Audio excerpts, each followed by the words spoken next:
नमस्कार, मैं हूं नवेद और आप देख रहे हैं एनएमएफ न्यूज। युद्ध की पहली रणनीति ही यही होती है कि इतनी तैयारी रखो कि अगर दुश्मन आपके बारे में सोचे तो भी खौफ में आ जाए।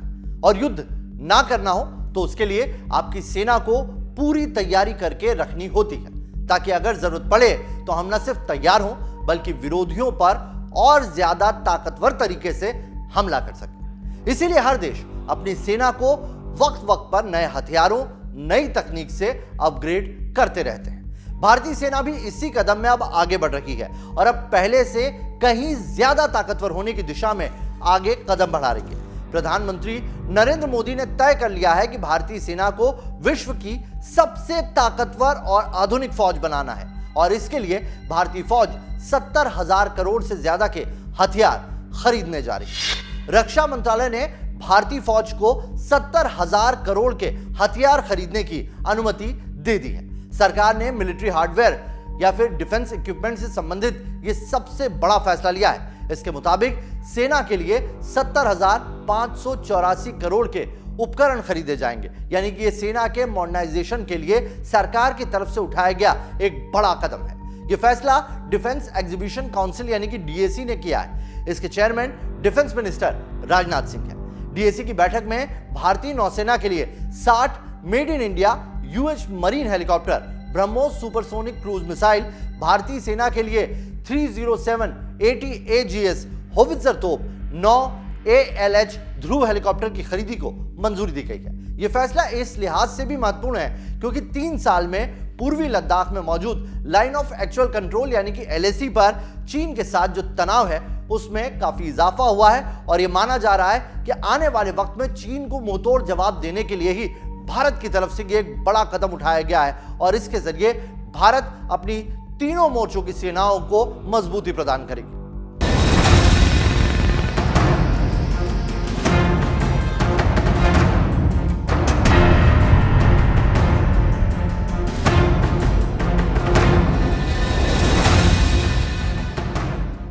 60 made in India UH marine helicopter और ब्रह्मोस सुपरसोनिक क्रूज मिसाइल खरीद को मंजूर।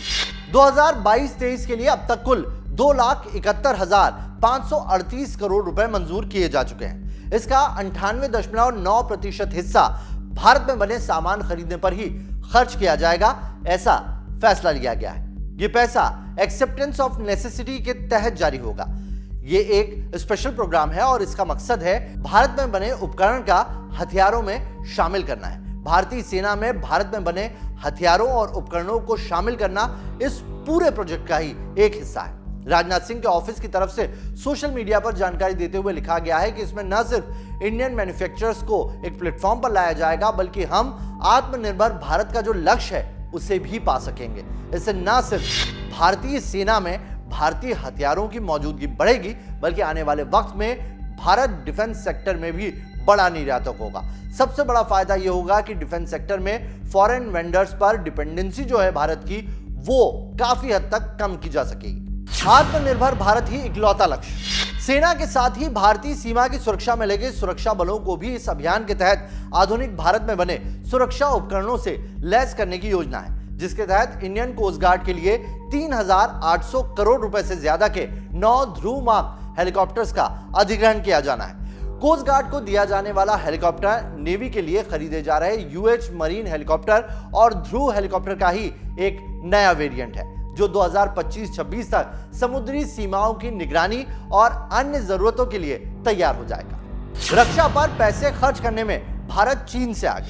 जीडीपी के हिसाब से भारत का रक्षा बजट चीन से भी अधिक है और इस वर्ष भारत ने अपने रक्षा बजट में 69,000 करोड़ का इजाफा किया है, यानी कि वर्ष 2023-24 के लिए भारत ने करीब 13% रक्षा बजट में बढ़ोतरी कर डाली।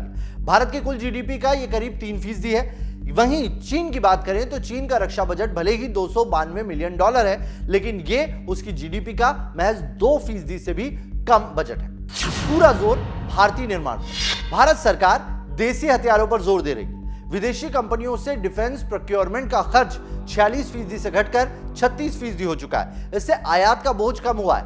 यह काम सिर्फ पिछले 3 सालों के अंदर हुआ है। इसके अलावा भारतीय कंपनियों का उत्पादन पिछले 2 सालों में 79,071 करोड़ रुपए से बढ़कर 84,643 करोड़ रुपए हो गया है। केंद्र सरकार भारत की तीनों सेनाओं को विदेशी हथियारों से मुक्त करना चाहती है और इसीलिए उसने स्वदेशी हथियारों के निर्माण पर जोर दिया है। केंद्र सरकार ने विदेशी हथियारों की खरीद पर अब रोक लगाने की पूरी तैयारी कर ली है। करीब 70% रक्षा उपकरणों का स्वदेशीकरण किया जा चुका है, यानी भविष्य में तीनों सेनाओं को देश में बने राइफल, टैंक्स, मिसाइलें, हेलीकॉप्टर, यूएवी, ड्रोन सब मिल सकेंगे।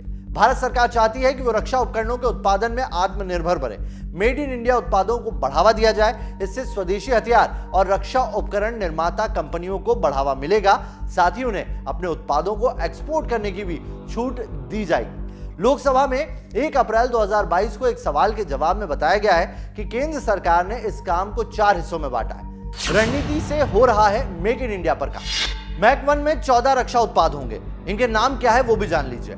Hypersonic glide vehicle, direct energy weapon, naval shipborne unmanned aerial system, lightweight tank, self healing minefields, unmanned autonomous AI based land robot, 127 mm नौसैनिक गन, 127 mm गाइडेड प्रोजेक्टाइल, जहाजों के लिए electric propulsion engine, stand off airborne jammer, lithium ion cells, lithium sulphur cells, communication system, electro optical pod with high resolution sensing और plug and play housing infrastructure. Special purpose vehicle model में लंबी दूरी के unmanned aerial vehicle जैसे high altitude long endurance और Indian multi role helicopter.